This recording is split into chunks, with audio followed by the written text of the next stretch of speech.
and they were all pretty hardcore. They were gentlemen.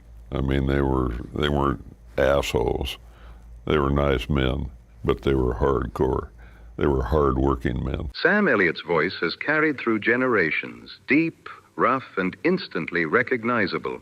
But behind that legendary mustache, the wide-brimmed hats, and that slow cowboy swagger, there's something most fans never saw coming, a quiet storm that's been brewing for years.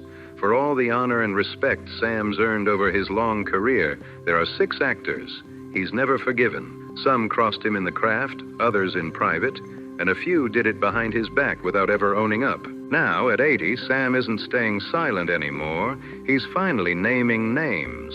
And once you hear who made his secret blacklist, you'll never look at them the same way again. Let's start with the one actor who made Sam walk off set and swear never to return. Kevin Costner, the cowboy Sam just couldn't stand. Sam Elliott built his whole career on realness. Every stare, every line, every bit of grit came from truth. He didn't just act like a cowboy. He was one, raised on ranches, soaked in the dirt and discipline of the real Old West. When Sam stepped in front of the camera, it wasn't performance, it was life. You could almost smell the leather in his voice, feel the years in his eyes, and sense the weight of every story he carried. So when he saw Kevin Costner cast as a cowboy in Wyatt Earp, and later as the tough family head in Yellowstone, Sam wasn't impressed, not one bit. To Sam Elliott, Kevin Costner was Hollywood's idea of a cowboy. Shiny boots, perfect lighting, and not a speck of real dust in sight. It wasn't the West. It was a movie set. Sam once told a close friend, he plays a rancher like it's dress-up, like he's pretending to be something he doesn't really get. While audiences were hooked on Yellowstone, its tension, the sweeping shots, and Costner's gravel-toned voice, Sam wasn't buying it one bit. He didn't see a real reflection of the West he knew. He saw a polished fantasy made for people who'd never driven a post or caught the smell of cattle before sunrise. To Sam, it looked like a postcard pretending to be life, filtered, softened, and too perfect to be real. Insiders even claim he was offered a cameo in the show, but he flat out refused, calling it a soap opera with a cowboy hat. That decision said more than words ever could. It wasn't just a no to a role, it was a stand. To Sam, Westerns weren't just stories on screen. They were a code of honor. He valued grit, restraint, and that kind of silence that carried more weight than a monologue ever could. In his eyes, Costner brought the flash, glam, money, and crowd-pleasing appeal, but left out the soul. And when the two men shared the same space, the tension was thick enough to slice. One producer said, they never yelled, but the chill between them could freeze the desert. And that icy clash, it was only the start. Next up came Benedict Cumberbatch, and Sam thought he was just too British for the Wild West. I never thought about it as trying to have a need to prove something to him other than I wanted him to be proud of me. In 2021, Sam Elliott shocked fans and Hollywood alike when he openly slammed the power of the dog. There was no sugarcoating, no polite Hollywood filter, and definitely no watered-down diplomacy in Sam Elliott's words. His comments hit hard, sharp, raw, and straight-up fearless, like a gunshot breaking the silence in an empty saloon. And this time it wasn't just about the movie's pacing or its artistic flair. It was personal. Sam set his sights on Benedict Cumberbatch with laser precision, throwing shade at his accent, his posture, and what he famously called a prissy portrayal of a Western rancher. It was the kind of brutal honesty you don't walk back during a press tour. During one podcast, Sam scoffed and fired off, "What does this Brit know about the American West?" His tone carried that mix of disbelief and frustration that only comes from someone who's lived the life he's defending. The backlash was instant and wild. Fans of Cumberbatch and supporters of the film's deeper modern spin on masculinity jumped online in protest. Social media lit up overnight. Critics labeled Sam a stubborn relic of an old Hollywood era, saying he was stuck in the past, too rigid to accept that Westerns could evolve. They accused him of gatekeeping the genre, clinging to the idea that real cowboys had to look, talk, and act a certain way. But Sam, he didn't flinch. No apology, no misunderstanding statement, just silence that said it all. He He stood tall in his saddle, firm as ever. To him, the power of the dog didn't just miss the mark, it flat out misunderstood what the West truly stood for. To Sam Elliott, the power of the dog didn't just miss, it disrespected the very tradition it tried to honor. He believed the film twisted the meaning of the Western, turning its strength and quiet dignity into something shallow and misunderstood. Sam wasn't just criticizing one actor, he was defending a legacy.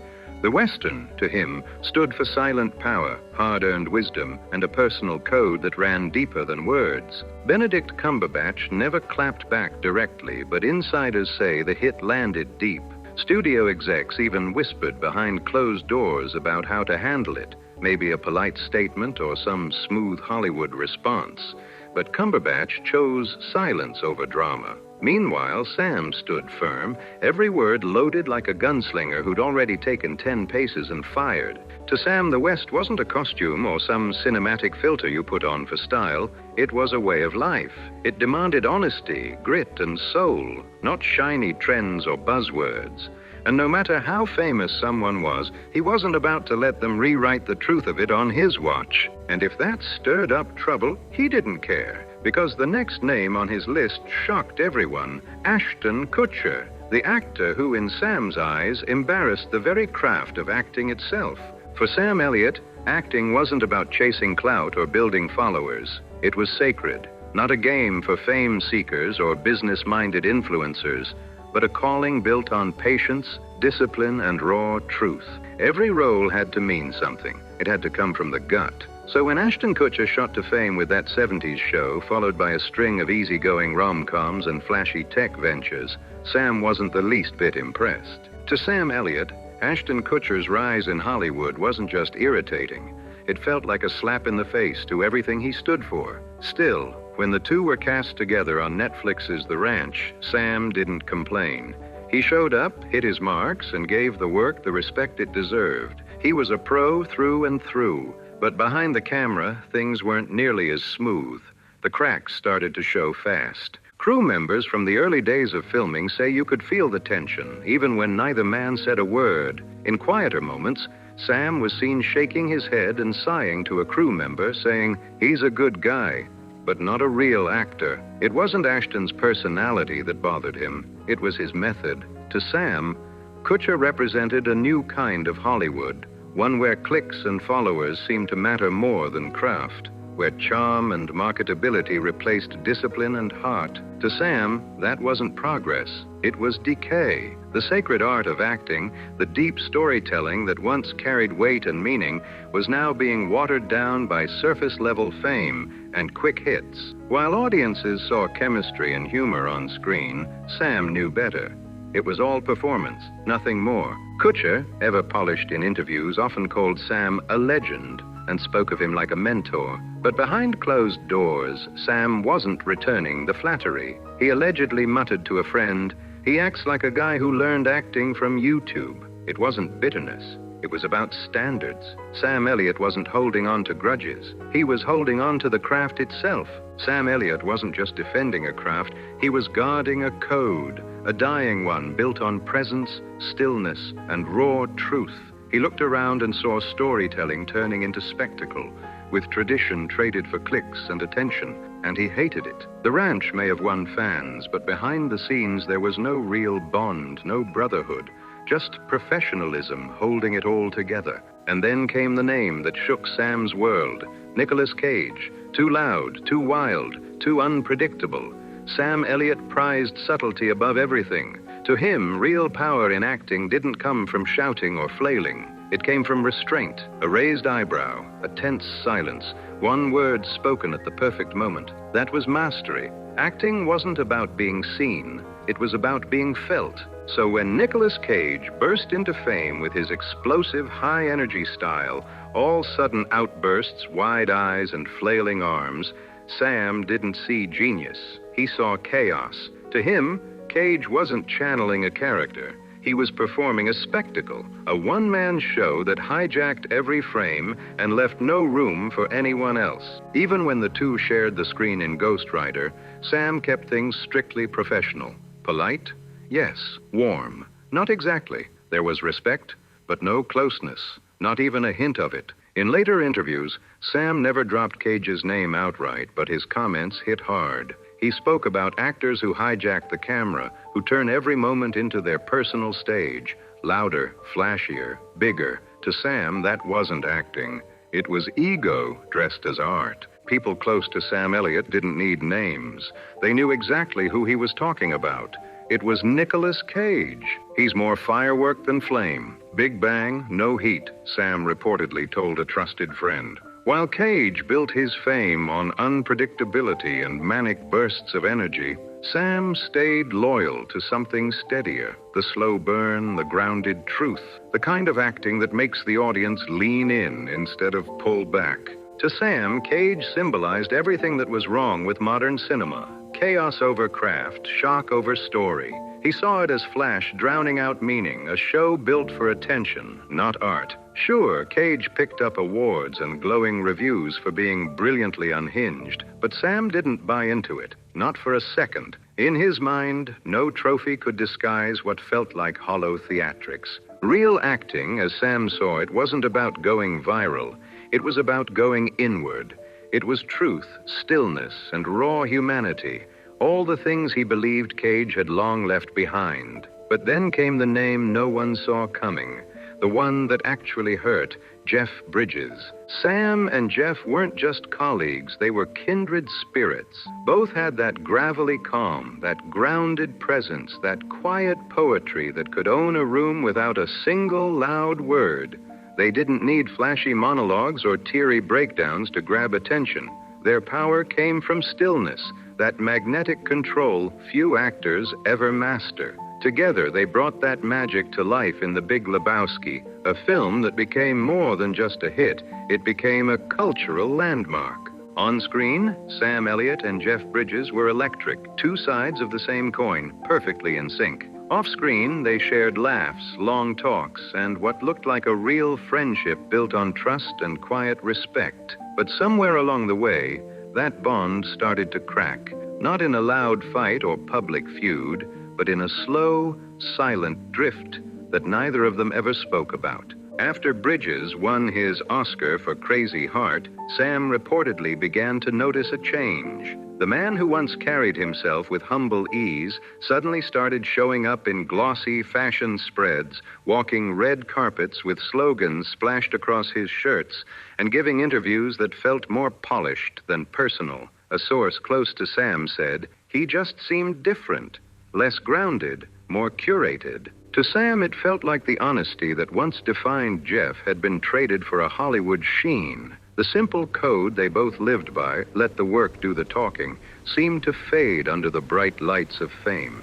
In a rare interview, when asked about old collaborators, Sam dropped a quiet but cutting line. Some folks change, others just show who they always were. People in the industry instantly knew who he meant. Jeff Bridges. And though Jeff never fired back, true to his calm and diplomatic nature, the silence said it all.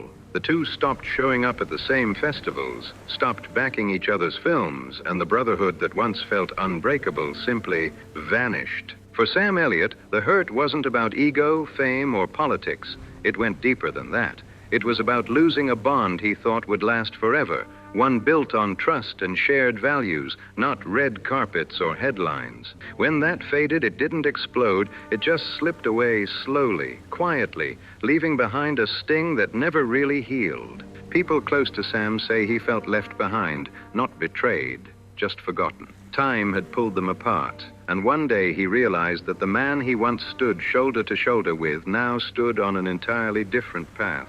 That ache, the ache of lost brotherhood, ran deep. But even that pain couldn't compare to what came next, because the final name on Sam's silent blacklist stunned everyone: Jared Leto. Sam called it the method gone mad. His biggest pet peeve wasn't ambition or dedication. It was pretension.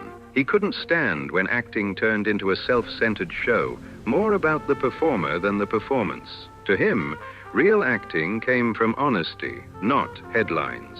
So when Jared Leto started making news for extreme method antics, sending strange gifts to castmates, refusing to drop character for weeks, turning sets into psychological marathons, Sam didn't see genius.